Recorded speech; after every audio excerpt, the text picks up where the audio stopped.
Welcome and thanks for joining us this Sunday night for 27 News at 10. I'm Jacob Kaufman. A World War II veteran from Carbondale is turning 100 years old. 27 News reporter Drew Gill now tells us how the Kansas native is celebrating the milestone.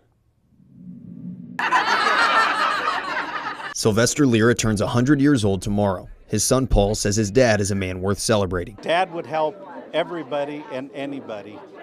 And as I was growing up, Dad had a tremendous network of friends. Soon after the attack on Pearl Harbor in 1941, when Sylvester was just a junior at Osage City High School, he joined the Navy without telling his family. I told my mother I was going in town. I ended up in Kansas City joining the Navy.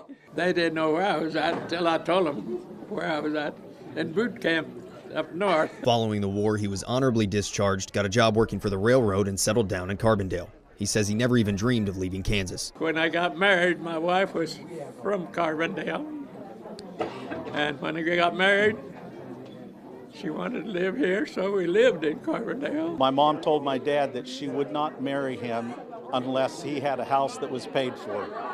And so he bought a house. Paul says it was the family home for nearly 80 years. He also says his pops may be 100, but he isn't showing many signs of slowing down. He only stopped driving about not quite a year ago, and the only reason he quit driving was because he got his insurance bill and he says, I'm not going to pay that bill. More than 150 people showed up to Sylvester's party to wish him well. He says he doesn't have much to complain about. He still feels good and enjoys spending time with his dog Ida. I've had a full life.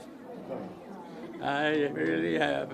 I sure thank the Lord that let me live this long. Working for you, Drew Gill, 27 News.